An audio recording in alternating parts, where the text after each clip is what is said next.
गरीबी पे कोई सवाल नहीं आप लोगों के पास।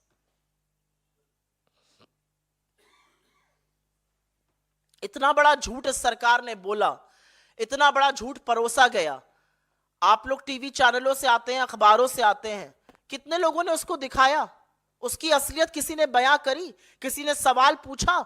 और अगर इतना बड़ा कीर्तिमान स्थापित किया है तो मैं तो इस मंच से चुनौती देती हूं, मोदी जी अपनी वित्त मंत्री के साथ आए और एक प्रेस कॉन्फ्रेंस करें और इतने बड़े कीर्तिमान को जो उन्होंने स्थापित किया है उस पर कुछ सवाल ले लें, लेकिन ले नहीं पाएंगे। आप लोगों के पास गरीबी पर कोई सवाल नहीं है। बाहर निकाला तो इस हिसाब से जो वो 24 करोड़ लोग हैं, आप ये चाहते हैं कि सरकार जो अपना फ्री राशन दे रही है उसको भी इंट्रोस्पेक्ट करना चाहिए उनको? मैं ये कहना चाह रही हूं कि 24 करोड़ 82 लाख लोगों को जो निकालने का दावा किया जा रहा है वो झूठा है, वो गलत है, वो गलत मानकों पे आधारित है।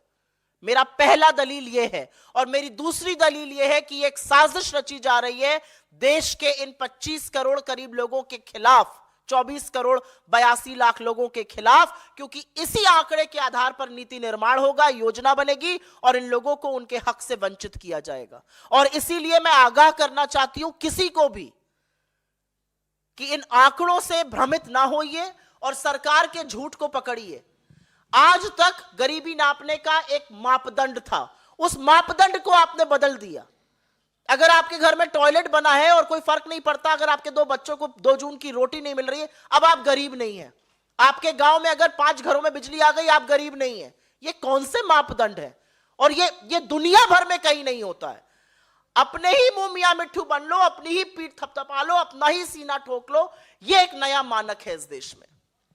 सुप्रिया, आपने जो चर्चा की, जाहिर तौर पे जो इससे इम्पैक्टेड हैं, जो गरीब हैं, वो तो भ्रमित नहीं होंगे। अगर वो गरीब होंगे तो उनको गरीबी महसूस हो रही होगी। बेनिफिशरीज एक बड़ा वोट बैंक है मोदी सरकार का, और उसकी जो स्कीमें हैं उसके तर्ज पे सरकार बीजेपी क्लेम करती है कि वो सत्ता में वापसी करती है अलग अलग राज्यों में। आपको क्या लगता है कि वो वोट बैंक जो बीजेपी का है, बीपीएल है, उसमें अति पिछड़ा वर्ग है, वो इम्पैक्टेड होगा और वो इससे प्रभावित होगा कि हाँ हम गरीब हैं पर गरीब माने नहीं जा रहे? मैं पूरी तरह से इस बात से सहमत ही नहीं हूं कि जो गरीब तबका है वो उनका वोट बैंक है। बीजेपी का एक वोट बैंक जरूर है, लेकिन उसमें सिर्फ गरीब हैं या सिर्फ लाभार्थी हैं, मेरा अपना मानना ये नहीं है, क्योंकि आंकड़े कुछ और बताते हैं। अभी चुनाव संपन्न हुए, जो एब्सोल्यूट वोट थे वो हमें ज्यादा बीजेपी से मिले, तो कहीं पर गरीब को ये लगता है कि उसके हक से उसको वंचित किया जा रहा है। आपने जो बात कही कि गरीब तो असलियत जानता है, बिल्कुल सही बात है, गरीब असलियत जानता है। गरीब एक साबुन की टिकिया और सिर पे लगाने वाला तेल और एक मंजन नहीं खरीद पा रहा है, लेकिन सरकार का कहना है कि गरीबी कम हो गई है। तो मेरा अपना मानना है कि सरकार के ये जो दावे हैं, ये जो गुलाबी मौसम बनाने की तरकीबें हैं, ये कहीं ना कहीं लोगों को धीमे से उस सेफ्टी नेट से निकाल देने के लिए है। 5 साल तक फ्री राशन आपको देना पड़ रहा है, मेरे देश को आप इस कगार पर ले आए और दम भर रहे हैं, हवा गुब्बारा चल रहा है कि गरीबी कम हो गई। अगर गरीबी कम हो गई होती तो बेरोजगारी ना होती।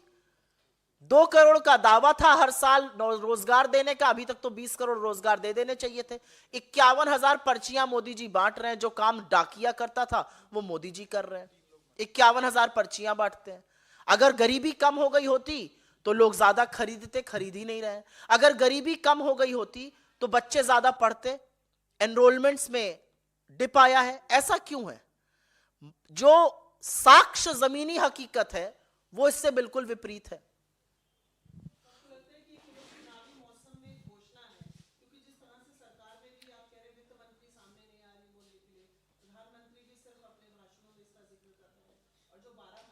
आपको नहीं लगता कि नीति आयोग ने एक रिपोर्ट निकाल दी?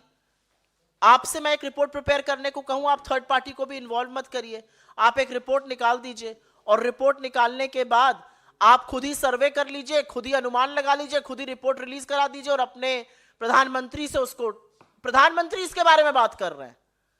मतलब सरकार की कोई एजेंसी तो कहे, लेबर मिनिस्ट्री तो आकर कहे कि हाँ हमने इतना रोजगार दे दिया, वित्त मंत्रालय तो आके कहे।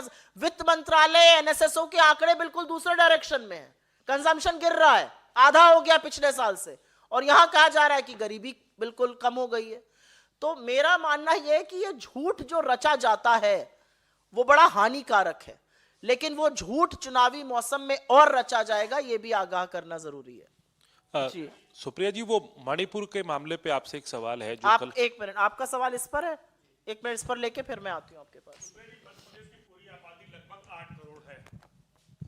सुप्रिया जी, मध्य प्रदेश की पूरी आबादी लगभग 8 करोड़ है और सरकारी आंकड़े के अनुसार सरकार ने 5 करोड़ लोगों को राशन बांटे हैं और जो नया आंकड़ा आया उसमें लगभग 2.5 करोड़ लोग गरीबी का से बाहर आए। तो क्या यह मानी कि पूरा का पूरा मध्य प्रदेश गरीब था?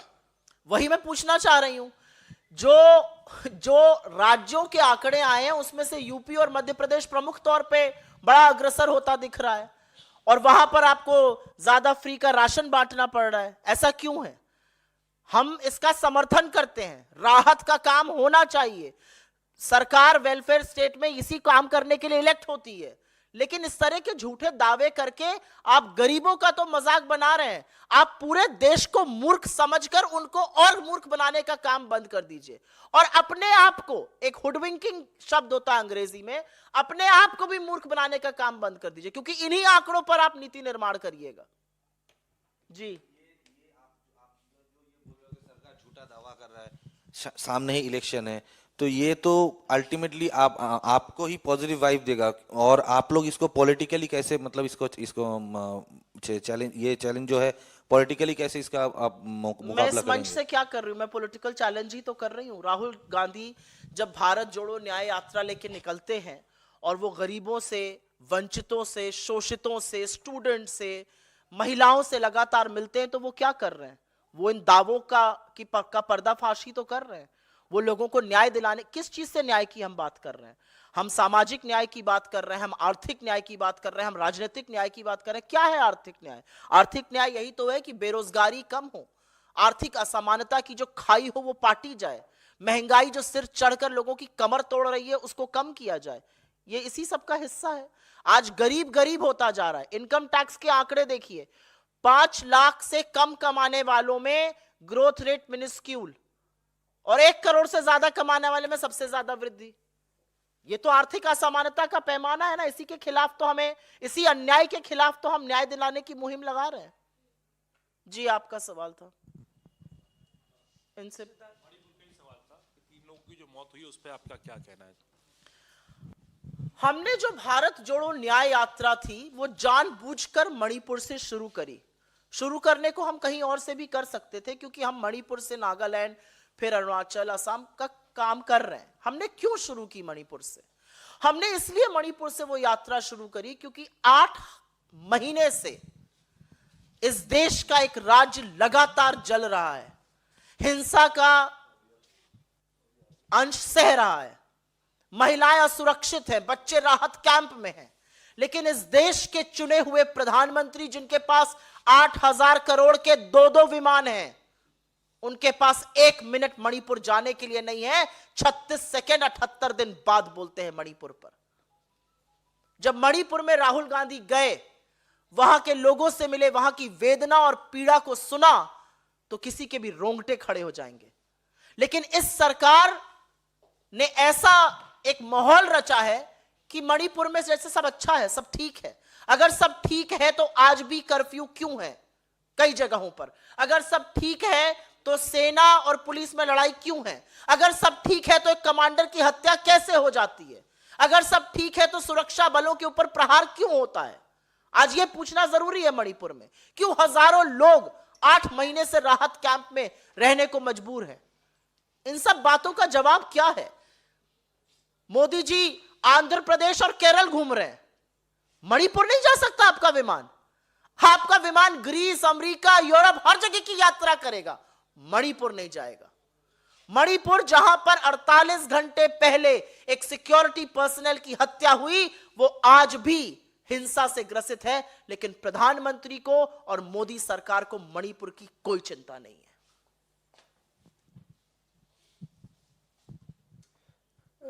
सुप्रिया, ये सवाल आपके मीडिया डिपार्टमेंट से रिलेटेड है। अभी एक नोटिस हम लोग ने देखा है, जो कारण बताओ नोटिस आलोक शर्मा जी को जारी किया गया है। उनके कुछ उन्होंने बयान दिया था कमलनाथ पर। क्या किया गया?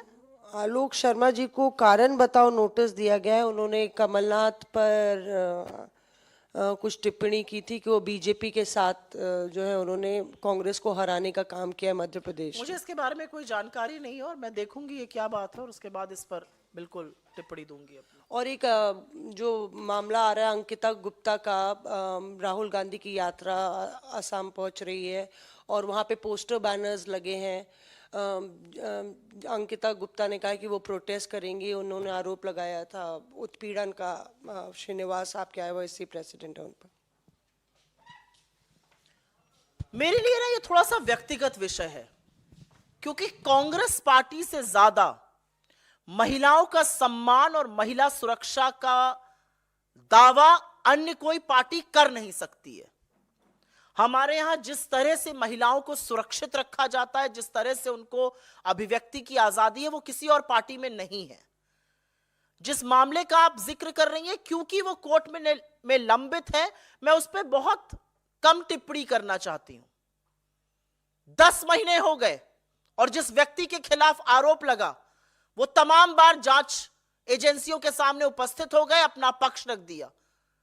सुप्रीम कोर्ट से उनको बेल भी मिली हुई है और असलियत यह है कि असम पुलिस और असम सरकार ने 10 महीने हो गए अभी तक हलफनामा दायर नहीं किया है। तो मेरा अपना मानना है कि महिला सुरक्षा एक बहुत गंभीर विषय है, उसके साथ खिलवाड़ नहीं करना चाहिए।